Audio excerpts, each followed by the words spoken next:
YouTube, what's going on today, man? Listen, today we got the Celtics All-In episode presented by FanDuel. At the top. But let's get right into it.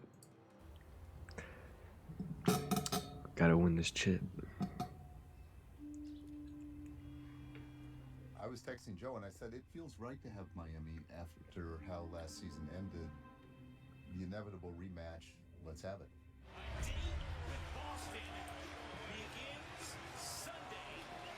The fans won in Boston. They got us, and we're going to tip it off in about an hour. See what happens. For 6 months and 82 games, one of the greatest regular seasons in NBA history. Whenever the Celtics made history with every 50-point lead, every 40-point win, and 82 games of offense never before seen in the game, a definitive undercurrent was there the whole time. It doesn't mean a thing without the ring. Everything's on the line. If regular season is regular season, then playoffs is life or death. I got goosebumps. Intensity, pressure, a level of detail. It's like war. I get to grind. From mid-April to mid-June, gotta sacrifice some time just to be fully invested into what we got going. There's just one focus, one purpose, and everyone's locked in. Family understands what time it is. There's nothing better than being in the back tunnel, walking out like you're getting ready for a fist fight, looking up and you feel the weight of the responsibility, the expectation. What's on the line, what you're trying to accomplish. What do we do with these opportunities that we get on the court? Where do we leave the Celtics name when we finish playing? It's win or go home. All the chips are on the line. I got chills, bro. So it's a game 7. They stand eye to eye with history, and they did not blink. The Heat are going to the NBA Finals. Obviously, we didn't finish the job the way we wanted to. If Tatum didn't get hurt, You don't get what you want. What you get is experience. we're winning that, bro. We failed. I failed. Tatum didn't get hurt, We we're winning that. let the whole city down. We felt heartbreak, loss, and that just propelled me into everything that you see now. I'm a much better basketball player, and I attribute it to failure. Went in and met with Brad and Joe, GM and the coach, and said, I don't want to bring the same team back. We're not running it back because it's been a couple years of inconsistency. I don't know what the changes are, but I'm requesting that you guys tell me what you think we ought to do. I don't feel Yeah, any more Brad, pressure the to win GOAT. now than I have every minute of every day I've been here. The North Star is to Brad, it's him. make the team that you're involved with the very best it can be, and that's your guiding light. And you're always thinking about how to do that. Woe to the Bro, Celtics it's that worked on him. a 3-team trade. What more can you tell us? Kristaps Porzingis from Washington to Boston.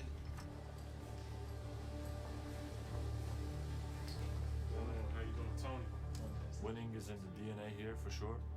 Strong culture, high expectations too. Anything that's not winning doesn't work here. Coming into this kind of environment really motivates you even more. You know, as far as Marcus, very difficult conversations. Really hard to do. We're sad to see him go, but know that he'll always have Boston for sure, right? He knows we'll do anything for him, but it was hard. We have some breaking Celtics news to report. The Celtics have acquired guard Drew Holiday from the Blazers in a blockbuster deal one day before meeting. I feel like coming here is definitely my best chance of winning and being able to help the guys here step up that game and become a champion. I mean, KP and Drew are some really talented, high IQ basketball players. Drew being a champion, understanding what it takes to get the job done. KP being a 7'4" unicorn. Makes us so much more dynamic on both ends of the floor. Has agreed to a 5-year Supermax contract extension. We have you here to witness him to sign this monumental contract. We got a lot of work to do, so let's get started. Signing a big contract like that can be a huge expectation, a huge burden on your shoulders. He is so tall. He is playing the best basketball this year by far. Jaylen Brown. I have a trust in this year's team and the guys on this team and the ethos of this team and the resiliency of this team. One team, Ryan.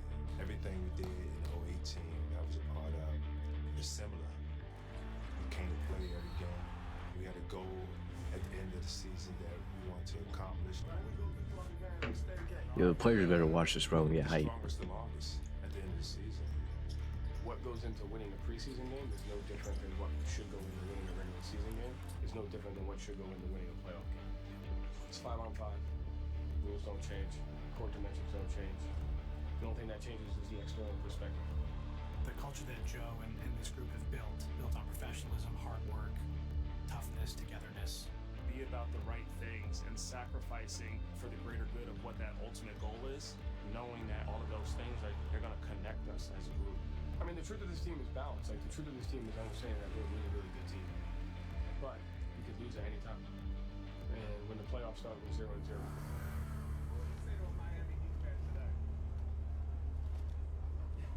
Those guys go to every game. Without the Boston Celtics, the city of Boston wouldn't be the same. It's a good day to bleed green today. I hope the parade is a similar weather so I can be wearing a nice jacket. Celtics all the way. Banner 18 coming. Get the brooms ready. Celtics in 4. Celtics in 4. Let's go. Ever since LeBron was on the Heat, we've owned you guys ever since. It's not going to change. Every time the Heat and the Celtics have been in the playoffs, the winner goes to the finals. For the past 10 plus years. We in the business of championships, and we will prove it this year. There's no other bigger rival in the game, I think. Lakers aren't as good as they used to be. Celtics Heat. It's time for Boston to get back on top. The Celtics have set that bar by playing as well as they have this year. How are you? Yo, this is crazy. Use it in a way that's going to propel you to play even better. By her, baby, baby. Porzingis, the Celtics right now making it look easy. 14-0 is the Boston start. Heat trail by 5 at the end of one, by 15 at halftime. Now they stare up at the scoreboard, down by 32. Winning can be just as detrimental as losing if you don't handle it the right way. And another three. 18-2, Miami run. Boy, doesn't this building feel different? You got to kick in, and your first opponent is Miami, the team that knocked you out last year, right? And they're coming, no matter what. When you play Miami, you better be ready because they're coming. It's a game of runs that they were going to hit some shots and make a run. We just had to respond. 5 to shoot to White. White catches, fires, hits a three. Tatum has his very first playoff triple-double.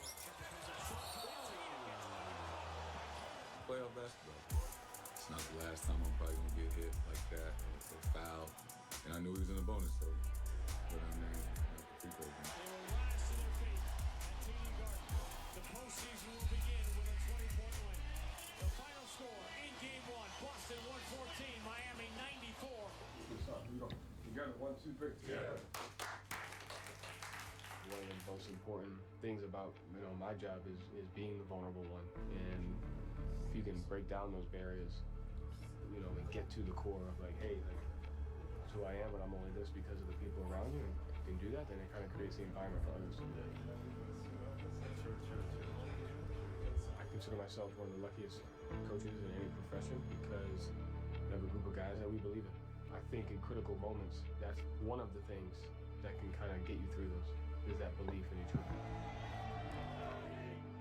We understand the opportunity that we have, not taking anything for granted and trying to get better every single day.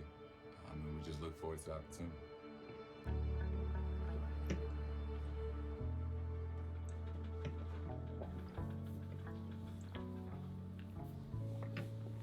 My girl and I got Okay, show me. What? She's a fighter? Yeah. Let me see. She's a good girl. She's a pretty girl. She doesn't fight. She just does this. She does this. Sorry. See, I'm gonna love. See, you're just love. Come here. Come. Oh, hi, Joe. Oh my gosh. Probably head out here in like 10. I think when I check into the game, it needs to be different. We got big truck. The pace has to be a little bit different. The energy of the game. You know, like coming into the league, I played a lot. My second year was part of the championship run.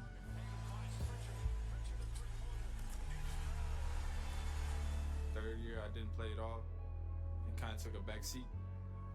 You know, it's been a long journey, and obviously then this year I ended up staying and, you know, carving out a role and, you know, being a part of it, so it's been good. I've never seen a player work as hard as Peyton, and I've never seen anyone who wants it more. You guys don't mind if I dribble in here? He's a basketball machine. You sort of take the basketball out of his hand, you wonder what he does with his other times. It's almost impossible to see him or think of him without like dribbling a basketball. The mental makeup, I think it all comes down to that. And no matter what situation you're in or the circumstances, you just never breaking under pressure.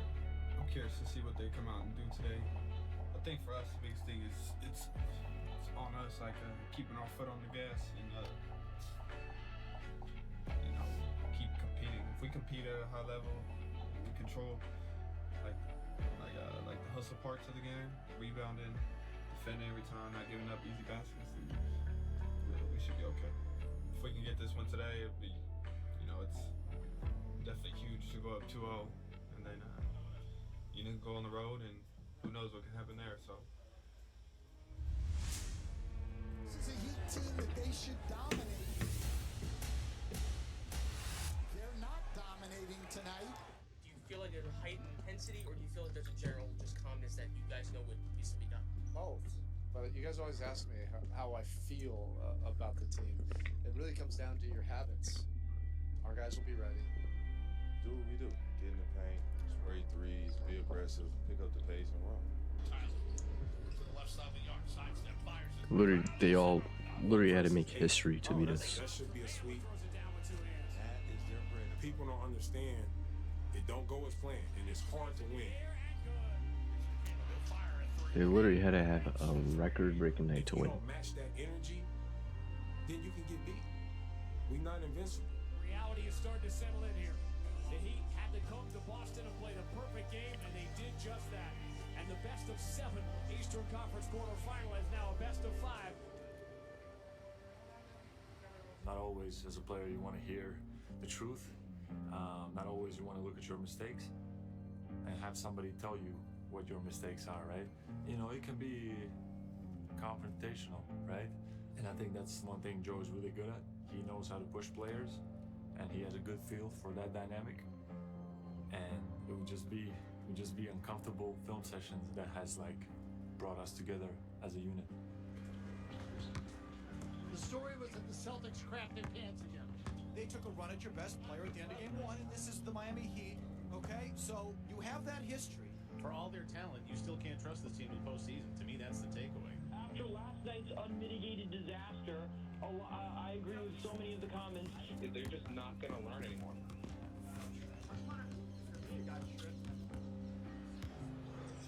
People are overreacting.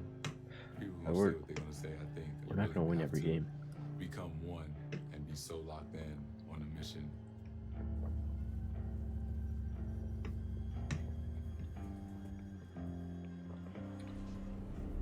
It is championship city. It's championship of us. The Celtics were tremendous this year.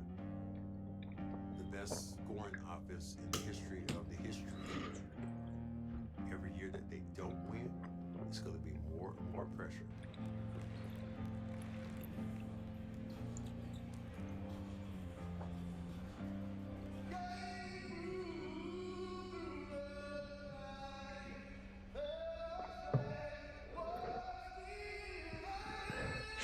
Yeah, T-Pain. The series can change off of one game, so each game is so important, and the atmosphere in the building is definitely increased. I'm not afraid of anybody. I think the team that we have, the way that we play, the chemistry that we have. We have a whole. I'm not afraid of anyone. When you bring a group of guys that's all on the same page like that, the sky's the limit for them, because it's not about them no more. They playing for something much bigger, about their families, about the city, about the legacy that they want to leave behind. Don't go out there wearing that jersey and don't put your best foot forward. Don't go out there wearing that jersey and not give it your all. You gotta go out there and play like your life depended on it. We want to see you hustle. We want to see you hit somebody, make sure you let them know you here. And that's what wearing that Celtics green is all about. I mean, we had the talent, right? We had the talent. You have to have a little bit of luck. You have to stay healthy. And you have to execute under pressure. Takes it. Got it. It's going to be a long road and tough road ahead of us. And yeah, we want to be the last team standing.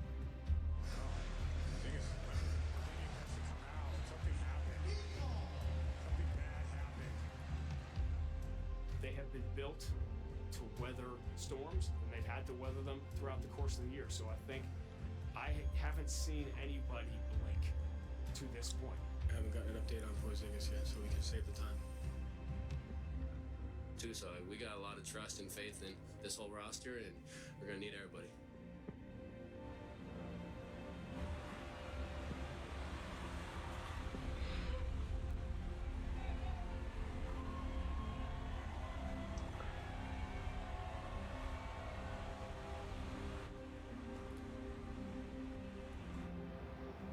I believe what makes us different this year is the experience factor. I believe that our guys have continued to grow, more experience. I feel like we've seen a lot of different scenarios, a lot of different things go for and against us.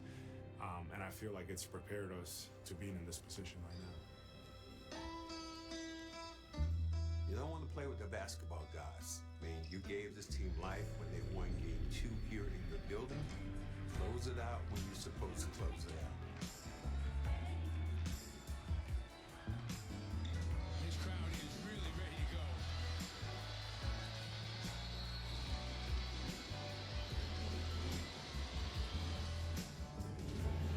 Baseline Brown in the lane gets 2. Hey.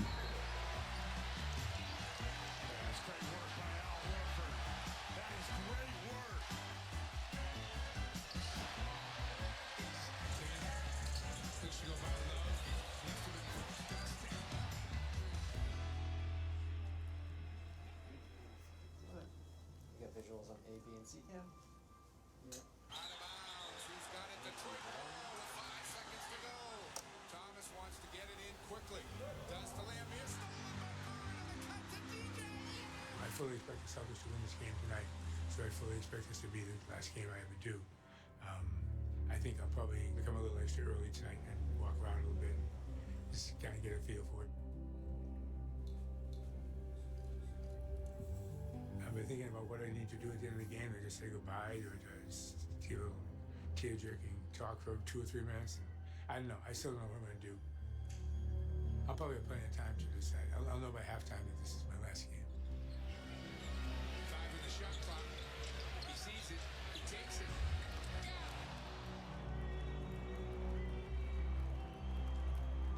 What do you think you'll miss most? People.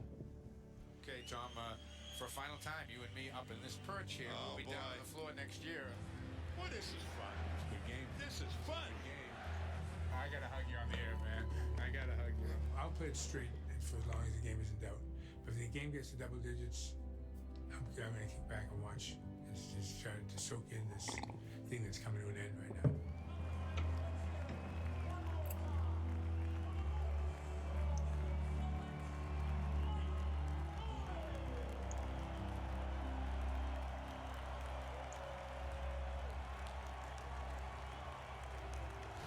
I don't know what to say, really. For the past 45 years, it's been an honor and my distinct pleasure to have been the voice of the Boston Celtics. Pass deflected by Eddie House, picked off by Pierce.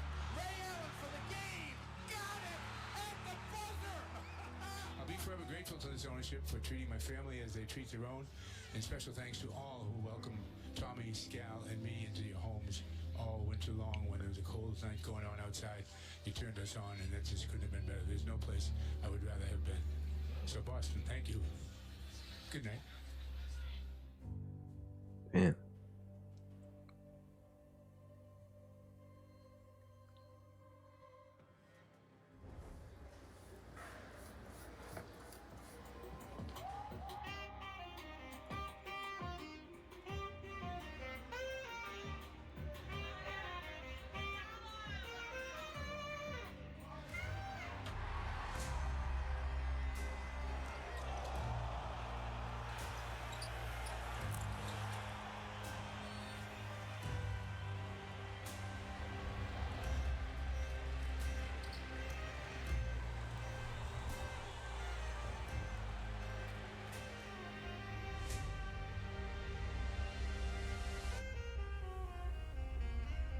Yo, Mia's team is at 1,000 this year.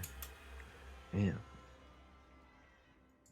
That was crazy. Well, thank you guys for tuning in. Yeah, we're winning it all for Mike.